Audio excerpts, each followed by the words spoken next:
నమస్తే, welcome to RTV. నేను సచిన్. కేంద్ర హోంశాఖ సహాయ మంత్రి బండి సంజయ్ కొడుకు బండి భగీరథ్ వ్యవహారం ఇప్పుడు తెలంగాణ రాజకీయాలు మాత్రమే కాదు, తెలుగు రాజకీయాలకు మాత్రమే పరిమితం కాలేదు, ఏకంగా దేశ రాజకీయాలు, మరి ముఖ్యంగా ఇండియన్ నేషనల్ కాంగ్రెస్ ఈ అంశాన్ని పెద్ద ఎత్తున ప్రజలకు తీసుకెళ్లే ప్రయత్నం చేస్తోంది. ఎలాగైనా మైనర్ బాలికకు న్యాయం చెయ్యాలి అంటూ డిమాండ్ చేస్తూ ఉంది. అయితే ఇదే కోణంలో కేంద్ర హోంశాఖ సహాయ మంత్రి బండి సంజయ్ తన పదవికి రాజీనామా చేయాలి, లేకపోతే ఆ 17 ఏళ్ల మైనర్ బాలికకు అన్యాయం జరుగుతుంది, కేసును ప్రభావితం చేస్తారని అర్థం వచ్చేలా మాట్లాడుతోంది. మరి ఈ క్రమంలో ఇంత జరుగుతూ ఉంటే తెలంగాణ భారతీయ జనతా పార్టీ నేతలు, కీలకమైన నేతలు ఎందుకు మాట్లాడటం లేదు? అసలు భారతీయ జనతా పార్టీలో బండి సంజయ్ వర్సెస్ కొంతమందిగా వ్యవహారం మారిపోయిందనే ప్రచారం జరగడానికి ఇప్పుడు ఈ సిచ్యువేషన్ మరింత బలాన్ని ఇస్తోందా? ఒకవేళ అయితే ఎవరు, ఎందుకు? రీసెంట్గా పార్టీ రాష్ట్ర నాయకత్వం కూడా మాట్లాడుతూ ఈ అంశం తన వ్యక్తిగత వ్యవహారం అనే అర్థం వచ్చేలా మాట్లాడుకొచ్చింది. ఎందుకు? ఇవన్నీ కూడా డీటెయిల్గా మాట్లాడుకునే ప్రయత్నం చేద్దాం. But before that, Bandi Sanjay ఈ అంశానికి సంబంధించి ముందుగా మాట్లాడారు. ఆయన రియాక్ట్ అయ్యారు for the very first time, అది కూడా ప్రధాని మోదీ సభ కేంద్రంగా. ఫస్ట్ ఆ బయట చూద్దాం, ఆ తర్వాత పార్టీ రాష్ట్ర నాయకత్వం ఏముంది, అక్కడి నుంచి డెవలప్మెంట్స్ ఏంటి, డీటెయిల్గా మాట్లాడుకునే ప్రయత్నం చేద్దాం. ముందుగా కేంద్ర హోంశాఖ సహాయ మంత్రి అలాగే బండి భగీరథ్ తండ్రి బండి సంజయ్ ఏమన్నారో చూద్దాం. చాతగాని మూర్ఖులు, ధైర్యంగా రాజకీయంగా ఎదుర్కోలేని దద్దమ్మలు ఇలా ఏదో చేసి బండి సంజయ్ని గాని భారతీయ జనతా పార్టీని ఇబ్బంది పడితే నేను ఫామ్ హౌస్ లో ఎలుకని కాదన్నా, నేను నా అయ్య పేరు చెప్పి రాజకీయాలు రాలేదన్నా. నన్ను నమ్మండి అన్నా, తప్పుడు ప్రచారం నమ్మకండి అన్నా, మా ఎంబడి ఉండండి, ఇక వదిలిపెట్టే ప్రసక్తే లేదు. చాతగాని మూర్ఖులు. రైట్, అది బండి సంజయ్ రియాక్షన్. తానే తప్పు చేయలేదు, నేను ఫామ్ హౌస్లో దాక్కుని లేను, ఎలుకను కాను అంటూ అర్థం వచ్చేలా మాట్లాడుకొచ్చారు. దాంతోపాటు ఇది ప్రత్యర్థుల నుంచి, అంటే ఇన్ఫాక్ట్ ఇప్పటికే బీఆర్ఎస్ దీని పెద్ద ఎత్తున ప్రజలకు తీసుకెళ్తుంది. ఆ 17 ఏళ్ల మైనర్ బాలికకు న్యాయం జరగాలి, వెంటనే బండి భగీరథ్ను అదుపులోకి తీసుకోవాలి అంటూ పెద్ద ఎత్తున డిమాండ్ చేస్తూ ఉంది. అండ్ దీన్ని కాంగ్రెస్ ఎందుకు తాత్సారం చేస్తుందని చెప్పి ఇప్పటికీ క్వశ్చన్స్ రైజ్ అవుతున్నాయి. అది వేరొక డైరెక్షన్లోకి వెళ్తుంది. అఫ్ కోర్స్ దాని గురించి కూడా మాట్లాడుకునే ప్రయత్నం చేద్దాం ముందు. బట్ ఇక్కడ పార్టీకి సంబంధించి రాష్ట్ర నాయకత్వం, తెలంగాణ రాష్ట్ర నాయకత్వం ఎలాంటి రియాక్షన్ ఇస్తోంది, అసలు ఏమంటోంది? పార్టీ నాయకత్వం రియాక్షన్ చూద్దాం, ఆ తర్వాత ఇన్ డీటెయిల్గా మాట్లాడుకుందాం. ముందుగా పార్టీ రాష్ట్ర నాయకత్వం, తెలంగాణ భారతీయ జనతా పార్టీ చీఫ్ రామచంద్రరావు కూడా రియాక్ట్ అయ్యారు. ఆయన ఏమంటున్నారో చూద్దాం. అదే కుటుంబంలో జరిగినటువంటి ఒక ఇన్సిడెంట్, పార్టీకు అది సాధించలేదు. It's a legal matter. Law will take its own course of action. Bandi Sanjay గారు మా నేత, మా మినిస్టరు, ఆయనకు ఈ యొక్క దీంతో ఎపిసోడ్ సంబంధం లేదు. ఒకవేళ వాళ్ళ కుటుంబ సభ్యులు ఏమైనా ఇన్వాల్వ్ అయి ఉంటే that will be investigated by the police. అదే కుటుంబంలో జరిగిన రైట్, అది పార్టీ చీఫ్ రామచంద్రరావు అంటుంది, అది కుటుంబ వ్యవహారం, అది పార్టీకి సంబంధం లేదు అని చెప్పుకొస్తుంది. Law will take it own course of action అని అర్థం వచ్చాలంటే చట్టం తను చేసుకుపోతూ ఉంటుంది.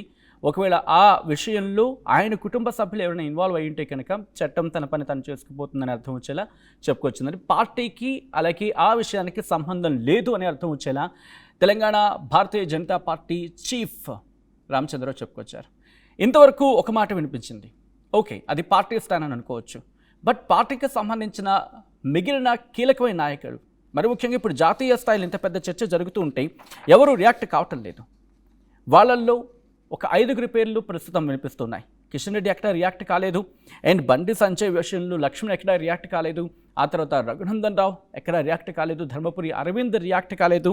At the same time Raghunandan Rao, Etela Arvind, Laxman, Bandi Sanjay వ్యవహారంలో కిషన్ రెడ్డి. అసలు ఏం జరుగుతోంది ఇక్కడ? వాళ్లకు అంటే పార్టీలోని ఇంటర్నల్గా ఒక వైరం ఉంది అని పెద్ద ఎత్తున ప్రచారం జరుగుతున్న సందర్భం. సో ఈ నేపథ్యంలో అసలు ఇంతకీ ఎటువంటి వైరం పార్టీలో ఇంటర్నల్గా ఉంది, ఎటువంటి ప్రచారం ఉంది? ఇటు పార్టీ లోపల కావచ్చు, లేకపోతే రాజకీయ విశ్లేషకులు కావచ్చు, నిపుణులు కావచ్చు అంటున్న మాటలు ఏంటి? అసలు ఉన్నాయి బండి సంజయ్కి వాళ్ళకు ఉన్న ఆ వైరం ఏంటి? ఒకసారి చూద్దాం, ఆ తర్వాత ఇన్ డీటెయిల్గా మాట్లాడుకునే ప్రయత్నం చేద్దాం. ముందుగా కిషన్ రెడ్డి మాట్లాడలేదు. అసలు కిషన్ రెడ్డికి బండి సంజయ్కి, ఇన్ఫ్యాక్ట్ కిషన్ రెడ్డి వర్సెస్ బండి సంజయ్గా వ్యవహారం మారిందని చెప్పి పార్టీలోనే ఇంటర్నల్గా టాక్ ఉంది. సో ఒకసారి పాయింటర్స్లో చూసే ప్రయత్నం చేద్దాం. Here it is. 2020లో బండి రాష్ట్ర పగ్గాలు చేపట్టినప్పటి నుంచి విభేదాలు తారాస్థాయిలో ఉన్నాయనేది ఇక్కడ వినిపించే మాట. ఇక అక్కడి నుంచి రెండో పాయింట్ మీరు గమనిస్తే కనుక ఇంట్రెస్టింగ్ పాయింట్ ఇది. ఎందుకంటే బండి ఆధ్వర్యంలో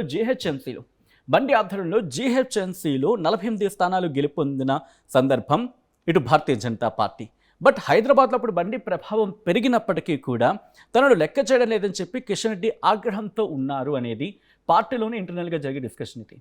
సో దాంతోపాటు కిషన్ రెడ్డిని కాదని ఫ్లోర్ లీడర్ను సైతం నియమించలేని పరిస్థితి ఇటు బండి సంజయ్ది అని పార్టీలో పెద్ద ఎత్తున చర్చ జరిగింది. ఇన్ఫ్యాక్ట్ ఒక్క మాటలో చెప్పాలంటే నివురుగప్పిన నిప్పు అంటూ కూడా మాట్లాడుకున్న సందర్భం అప్పుడు. అధ్యక్షుడిగా సంజయ్ తొలగింపు విషయంలో కిషన్ రెడ్డి పాత్ర ఉండిందని చెప్పి ఇక్కడ మాట్లాడుకునే ప్రయత్నం చేస్తే కనుక కేవలం కొత్త పాత నేతల పంచాయతీ వచ్చిన మాత్రమే కిషన్ రెడ్డి కావచ్చు, లేకపోతే బండి సంజయ్, లక్ష్మణ్ వీళ్ళు కలిసి ముందుకు వెళ్తారనే విషయం ఒక్కటే ఇక్కడ చర్చకు వస్తూ ఉంటుంది. అంటే అధ్యక్షుడిగా సంజయ్ ఉన్న సందర్భంలో ఆయన తన మాట వినటం లేదు. దాంతోపాటు జేహెచ్ఎంసీ ఎన్నికల్లో బీజేపీ 48 మంది కార్పొరేటర్లు గెలుచుకున్నప్పటికీ, అంటే 48 కార్పొరేట్ స్థానాలు గెలుచుకున్న కిషన్ రెడ్డిని కాదని బండి సంజయ్ కనీసం ఫ్లోర్ లీడర్ను కూడా నియమించలేని పరిస్థితి ఏర్పడిందనేది పెద్ద ఎత్తున చర్చ జరిగింది అప్పుడు. దాంతోపాటు సంజయ్ అధ్యక్షుడిగా ఉన్న సందర్భంలో ఆయన తొలగింపు విషయంలో కూడా కిషన్ రెడ్డి పాత్ర ఉందని తేలింది. దీంతో ఇద్దరు నేతల మధ్య ఇంటర్నల్ వార్ తారాస్థాయికి చేరిపోయింది. కానీ బయట ఇక్కడ వినిపించకపోయినప్పటికీ కూడా పార్టీలో నివురుగప్పిన నిప్పులా ఆ వ్యవహారం ఉండిపోయింది. అదే ఇప్పుడు కేంద్ర హోంశాఖ సహాయ మంత్రిగా ఉన్న బండి సంజయ్ తనయుడు బండి భగీరథ్ విషయంలో కిషన్ రెడ్డి అక్కడ రియాక్ట్ కాకపోవడానికి ఇది వన్ ఆఫ్ ద రీజన్గా మాట్లాడుకున్న సందర్భం. అఫ్కోర్స్ ఇంటర్నల్గా వీరిద్దరికి మధ్య ఎక్కడ పడదు, బట్ పార్టీ వ్యవహారాలకు వచ్చిన మాత్రం కనిపిస్తారు తప్ప ఆ ఇంటర్నల్గా వార్ మాత్రం కంటిన్యూ అవుతుంది అనేది జరుగుతున్న చర్చ. అఫ్కోర్స్ పొలిటికల్గా ఏ పార్టీలో అయినా ఏ ఇద్దరి మధ్య అయినా కూడా విభేదాలు ఉంటూ ఉంటాయి. బట్ ఒక ఒకేషన్ వచ్చినప్పుడు పార్టీ స్టాండ్ తీసుకునే సందర్భం, బట్ ఇండివిజువల్గా వచ్చినప్పుడు పార్టీని డిఫెండ్ చేసుకునే సందర్భంలో ఒక్కసారి వాయిస్ వినిపిస్తూ ఉంటారు. అండ్ ఎందుకు పర్టికులర్గా ఈ అంశం ఎక్కువగా మాట్లాడుకోవడం జరుగుతోంది? ఎందుకంటే దేశవ్యాప్తంగా జాతీయ స్థాయిలో ప్రస్తుతం కేంద్ర హోంశాఖ సహాయ మంత్రిగా బండి సంజయ్ ఉన్నారు కాబట్టి, ఆయన కొడుకు మీద వ్యవహారం ఈ ఆరోపణలు వచ్చాయి కాబట్టి, అభియోగం ఉంది కాబట్టి, అంటే జాతీయ స్థాయిలో ఉన్న నాయకులు ఎవరు రియాక్ట్ కాకపోతే మరింత అనుమానాలు తావిస్తూ ఉంటుంది. సో అటువంటి సందర్భంలో ప్రస్తుతం ఈ చర్చ ఈ వైరం గురించి కూడా మాట్లాడుకున్న సందర్భం, ఈ వైరం కారణంగానే రియాక్ట్ కావటం లేదు అనేది వినిపించే మాట. ఇది కిషన్ రెడ్డి విషయంలో. మరి ఆ తర్వాత లక్ష్మణ్ సంగతి ఏంటి? లక్ష్మణ్ కూడా ఎక్కడ రియాక్ట్ కాలేదు. సో ఒక్కసారి నెక్స్ట్ లక్ష్మణ్ గురించి మాట్లాడుకునే ప్రయత్నం చేద్దాం. Let's go to the pointers. Laxman versus Bandi Sanjay అనేది పార్టీలో వినిపించే మాట. ఎందుకు? Here it is. లక్ష్మణ్ అధ్యక్షుడిగా ఉన్నప్పుడు యువమోర్చా అధ్యక్షుడు సునీల్ రావు సస్పెండ్ గురించి మాట్లాడుకుంటారు ఇక్కడ. అండ్ ఆ పాయింట్ తర్వాత రాష్ట్ర కార్యాలయానికి వచ్చి హంగామా చేశారు బండి సంజయ్. బండి సంజయ్ పగ్గాలు చేపట్టాక లక్ష్మణ్ను పక్కన పెట్టే ప్రయత్నం చేశారు అనేది ఇక్కడ వినిపించే మాట. అసెంబ్లీలో కావచ్చు, అంటే అసెంబ్లీ ఎన్నికల్లో కావచ్చు, పార్లమెంట్ ఎన్నికల విషయంలో కావచ్చు, ఈ టికెట్ల వ్యవహారంలో ఇద్దరి మధ్య వైరం ముదిరింది. అంటే అఫ్కోర్స్ ఎప్పుడైనా రాష్ట్ర నాయకుడిగా ఉన్నప్పుడు నా మాటే చెల్లాలి అనేది ఒక ఉంటుంది. సో అటువంటిది ఒకవైపు, నేను ఆల్రెడీ సీనియర్ లీడర్ని కాబట్టి నేను ప్రతిపాదించిన వాళ్ళకి ఇవ్వాలి అనేది ఇంకొక మూవ్ ఉంటుంది. ఇది కూడా ఒక రిఫ్ట్కి దారితీస్తుంది, ఇద్దరి మధ్య వైరానికి దారితీస్తుంది అనేది. ఎందుకంటే లక్ష్మణ్ రాష్ట్ర అధ్యక్షుడిగా ఉన్నప్పుడు యువమోర్చా అధ్యక్షుడు సునీల్ రావును లక్ష్మణ్ సస్పెండ్ చేయడంతో రాష్ట్ర కార్యాలయానికి వచ్చి బండి సంజయ్ హంగామా చేశారు. అది పెద్ద ఎత్తున చర్చ కూడా దారితీస్తుంది అప్పట్లో. అక్కడ మొదలైన పంచాయతీ బండి సంజయ్ రాష్ట్ర పగ్గాలు చేపట్టాక లక్ష్మణ్ను పక్కన పెట్టే ప్రయత్నం చేశారనే ప్రచారం పార్టీలో బలంగా ఉంది. దీంతో ఇద్దరు నేతల మధ్య ఇంటర్నల్ వార్ ముదిరింది. అది ఎంతవరకు వెళ్ళిపోయిందంటే అసెంబ్లీ పార్లమెంట్ టికెట్, అంటే అసెంబ్లీ కావచ్చు, పార్లమెంట్ ఎన్నికల వ్యవహారంలో టికెట్స్ విషయంలో ఆ వైరం మరింత ముదిరిపోయింది. ఎవరికి నచ్చిన నేతలకు వాళ్ళు కేటాయించుకునే సిచ్యువేషన్కి వెళ్ళిపోయింది. ఇది పార్టీ అగ్రనాయకత్వానికి కూడా తలనొప్పిగా మారిందనేది పార్టీలో ఇంటర్నల్గా జరిగే తీవ్రమైన డిస్కషన్. ఇది కూడా ఒక కారణం. ఇంతవరకు కేంద్రంలో కీలక స్థానంలో ఉన్నారు, ఇన్ఫ్యాక్ట్ ఎంపీ, రాజ్యసభగా ఉన్నారు లక్ష్మణ్, ఆయన కూడా రియాక్ట్ కాలేదు. సో దీని మీద కూడా ప్రస్తుతం చర్చకు దారితీస్తోంది. నెక్స్ట్ వెళ్ళిపోయే ప్రయత్నం చేద్దాం. ఇప్పుడు కిషన్ రెడ్డి గురించి చూసాం, at the same time Laxman గురించి చూసాం. And Dharmapuri Arvind, the fire brand of Bharatiya Janata Party. Another fire brand of Bharatiya Janata Party Bandi Sanjay Kumar. And వీళ్ళిద్దరూ దాదాపుగా ఒకలాగే కనిపిస్తూ ఉంటారు. అంటే మాటల విషయంలో కావచ్చు, లేకపోతే మాటల తూటాలు పేల్చడం విషయంలో కావచ్చు. అయినప్పటికీ కూడా ఇద్దరి మధ్య వైరం బలంగానే ఉంది. కారణాలు ఏంటి, ఎటువంటి డిస్కషన్ పార్టీలో ఉంది, పాయింటర్స్లో చూద్దాం. Here it is. అసెంబ్లీ ఎన్నికలకు కొద్ది రోజుల ముందు ఆర్మూర్ టికెట్ కోసం ఇద్దరి మధ్య కూడా డిస్కషన్ వచ్చిందనేది. ఆ తర్వాత పైడి రాకేష్ రెడ్డిని పార్టీలో చేర్చుకోవాలని అరవింద్ సూచించారట అప్పట్లో. బట్ అరవింద్ సూచనను పట్టించుకోలేదు బండి సంజయ్. ఢిల్లీలో రాకేష్ రెడ్డిని పార్టీలో చేర్చారు ధర్మపురి అరవింద్. అండ్ కేంద్ర మంత్రి పదవిలో సైతం పోటీ పడ్డారు ఇరువురి నేతలు అనేది ఇక్కడ వినిపించే మాట. So interesting discussion. Dharmapuri Arvind Bharatiya Janata పార్టీకి strong voice and Bandi Sanjay కూడా స్ట్రాంగ్ వాయిస్. మీకు గుర్తుండుంటే కనుక బండి సంజయ్ని పక్కన పెట్టిన తర్వాత ఆ రేస్లో వినిపించిన కీలకమైన పేర్లలో ధర్మపురి అరవింద్ పేరు కూడా ఉండింది. అంటే అర్థం చేసుకోవచ్చు ఆ రేస్ ఎలా ఉండిందో. బట్ పార్టీ నాయకత్వం ఆ ప్యూరిఫికేషన్ అంటారా లేకపోతే ఆ సెలెక్షన్ అనుకుంటారా, కారణం ఏదైనా కావచ్చు, అన్నిటినీ బేరేజ్ వేసుకొని వాటిని సముదాయించుకొని ముందుకు తీసుకువెళ్ళే ప్రయత్నం చేస్తుంది. ఒకసారి వేడి గురించి మాట్లాడుకునే ప్రయత్నం చేసినప్పుడు మీరు చూస్తే కనుక అరవింద్ విషయంలో పార్టీకి సంబంధించి ఇక్కడ వినిపించే మాట ఏంటి, అసెంబ్లీ ఎన్నికలకు కొద్ది రోజుల ముందు ఆర్మూర్ టికెట్ కోసం పైడి రాకేష్ రెడ్డిని పార్టీలో చేర్చుకోవాలని చెప్పి అరవింద్ బండి సంజయ్కి చాలా గట్టిగా రిక్వెస్ట్ చేశారు, సూచించారు. కానీ ఆయన దాన్ని పట్టించుకోకపోవడమే కాదు, దాన్ని ఏకంగా పక్కన పెట్టేస్తారనేది వినిపించే మాట. దాంతో ఏకంగా ఇక్కడ పని కాదు, ఇంకా మనకు రాష్ట్రంలో పని కాదని చెప్పి ఢిల్లీ తీసుకువెళ్ళిపోయారు. ఢిల్లీ తీసుకెళ్లి రాకేష్ రెడ్డిని పార్టీలో చేర్పించారు ధర్మపురి అరవింద్. దీంతో అక్కడి నుంచి ఇద్దరి మధ్య పంచాయతీ మొదలైంది, మెల్లిగా ముదిరింది. ఏకంగా కేంద్ర మంత్రి పదవిలో సైతం పోటీ పడేంత వరకు వెళ్ళిపోయారు ఇరువురు నేతలు. సో బండి సంజయ్ వర్సెస్ ధర్మపురి అరవింద్గా మారింది వ్యవహారం అక్కడ. అందుకే ఈరోజు కూడా ధర్మపురి అరవింద్ ఇంకా రియాక్ట్ కాలేదు.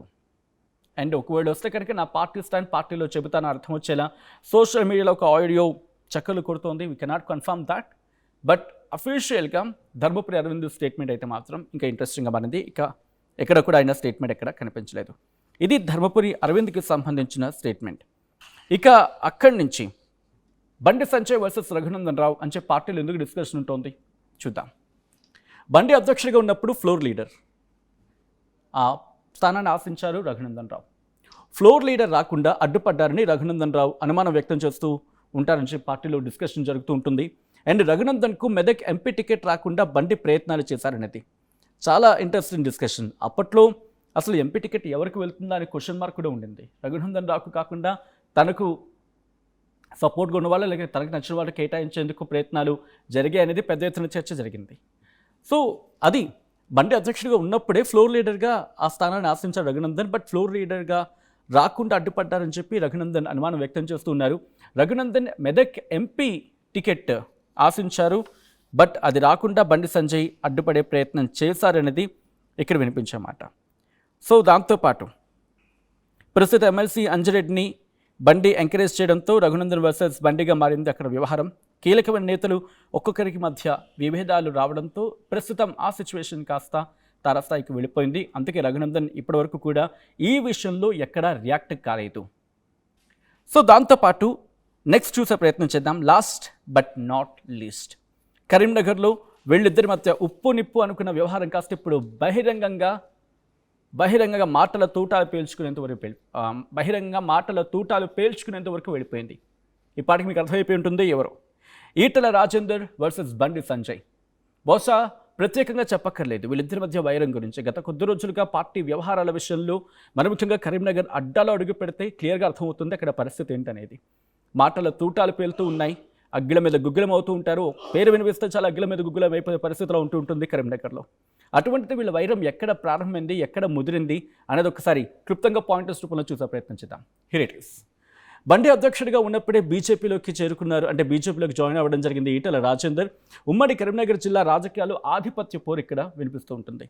ఆ తర్వాత అధ్యక్ష పదవి పోవడానికి ఈటల సైతం కారణమని ఆగ్రహంలో బండి సంజయ్ ఉన్నారనేది ఇక్కడ వినిపించే మాట. ఇక ఆ తర్వాత అసెంబ్లీ ఎన్నికల్లో రాష్ట్ర వ్యాప్తంగా తమ అనుచరుల టికెట్స్ కోసం ఫైట్ జరిగిందనేది. మల్కాజ్గిరి టికెట్ రాకుండా బండి కుట్ర చేశారనే అనుమానం ఇక్కడ ఈటలకుంది. పార్లమెంట్ ఎన్నికల్లో సైతం ఒకరినొకరు ఓడించుకునే ప్రయత్నం జరిగిందనేది. ఒకసారి ఆ పాయింట్స్ని ఆన్ స్క్రీన్ చూసే ప్రయత్నం చేద్దాం, ఎందుకంటే కీలకమైన డిస్కషన్ ఇది. ఈటల రాజేందర్ ఇంతవరకు రియాక్ట్ కాలేదు. కారణం గతంలో వీళ్ళిద్దరి మధ్య, గతమే కాదు ఇప్పుడు కూడా ప్రస్తుతం కూడా వీళ్ళిద్దరి మధ్య వైరం ఆ పతాక స్థాయిలో ఉంది అనేది. బండి సంజయ్ అధ్యక్షుడిగా ఉన్న టైంలోనే భారతీయ జనతా పార్టీలోకి ఈటెల రాజేందర్ ఎంట్రీ ఇచ్చారు. ఉప ఎన్నికల్లో గెలిచాక జిల్లా స్థాయి రాజకీయాలు ఇద్దరి మధ్య కూడా పార్టీలు ఆధిపత్య పోరు ముదిరిపోయింది. బండి అధ్యక్ష పదవి పోవడానికి ఈటెల సైతం కారణం అనే అనుమానం మరింత పెరిగింది. దీంతో మరింత ఆగ్రహంగా ఉన్నారు బండి సంజయ్ అనేది ఆయన వర్గం నుంచి వినిపించే మాట. బండి సంజయ్ వర్గం నుంచి అసెంబ్లీ ఎన్నికలు కరీంనగర్లో కాకుండా రాష్ట్ర వ్యాప్తంగా ఎమ్మెల్యే టికెట్స్ కోసం ఇద్దరు నేతల అనుచరులకు టికెట్స్ కోసం పట్టుబట్టడంతో నేతల మధ్య విభేదాలు తారాస్థాయికి చేరిపోయాయి. ఎలా అంటే పచ్చగడ్డ వేస్తుంది అనుకోండి, భగ్గమంటుంది పరిస్థితి. అలా ఉంటుంది ఇద్దరి మధ్య కూడా. ఇన్ఫ్యాక్ట్ మల్కాజ్గిరి టికెట్ కోసం మల్కాజ్గిరి టికెట్ ఈటలకు రాకుండా బండి ప్రయత్నం చేశారనే అనుమానం ఈటలకు ఉంది. పార్లమెంట్ ఎన్నికల్లో సైతం ఒకరినొకరు ఓడించుకునే ప్రయత్నం చేశారనే అనుమానం ఇద్దరికీ ఉంది. ఈ అనుమానాలు ఇద్దరి మధ్య విభేదాలను తారాస్థాయికి చేర్చాయి. ఏకంగా గత ఏడాదిగా మీరు చూసుకుంటే కనుక కరీంనగర్లో ఇద్దరు నేతల మధ్య హాట్గా మారిపోయింది సిచ్యువేషన్. ఒకరి మీద ఒకరు దాడులు చేసుకుంటారా అన్నంతలో వెళ్ళిపోయింది సిచ్యువేషన్ చూసుకుంటే. ఇవన్నీ పరిణామాలు చూస్తూ ఉంటే కనుక బండి ఒంటరి అయిపోయారా పార్టీలు? ఈ విషయం గురించి మాట్లాడుకున్న సందర్భంలో, ఎందుకంటే మనం మాట్లాడుకుంటగా కిషన్ రెడ్డి రియాక్ట్ కాలేదు, ఈటెల రాజేందర్ రియాక్ట్ కాలేదు, ధర్మపురి అరవింద్ రియాక్షన్ ఎక్కడ కనిపించలేదు, రఘునందన్ రావు ఎక్కడ రియాక్ట్ కాలేదు, and last but not least Laxman కూడా ఎక్కడా కనిపించలేదు. ఈ 5 కీలక నేతలు వీళ్ళే కాదు, ఇంకొంతమంది కూడా ఇటు బండి సంజయ్కి వ్యతిరేకంగానే ఉన్నారు అనే మాట పార్టీలోనే చాలా గట్టిగా వినిపిస్తుంది. ఎందుకంటే ఎమ్మెల్యే పాయల్ శంకర్ తప్ప మిగతా ఎమ్మెల్యేలు కూడా బండికి దూరంగా ఉంటారనేది ఒక పెద్ద చర్చ. సో అటువంటి సందర్భం, ఇటువంటి నేపథ్యంలో ఏం జరిగే అవకాశం ఉంది? బండి సంజయ్ పార్టీలో ఒంటరి అయిపోయారా, లేకపోతే బండి సంజయ్ తనని తాను ఒంటరిని చేసుకున్నారా పార్టీలో? బండి పరిస్థితి ఏంటి? ఇప్పుడు ఈ బండి ముందుకు కదులుతుందా, లేకపోతే బ్రేకులు పడినట్ట? ఈ బండి పరిస్థితి ఏంటి? లేకపోతే బండి తనని తను రిపేర్ చేసుకుని మళ్ళీ ముందుకు వెళ్ళే ప్రయత్నం జరుగుతుందా? లేకపోతే ఈ బండిని మళ్ళీ అందరూ కలిసి కాస్త పుష్ ఇచ్చి ముందుకు తీసుకువెళ్ళే ప్రయత్నం చేస్తారా? బండి పరిస్థితి ఏంటి? మీరేమనుకుంటున్నారు? కామెంట్ చేసే ప్రయత్నం చేయండి.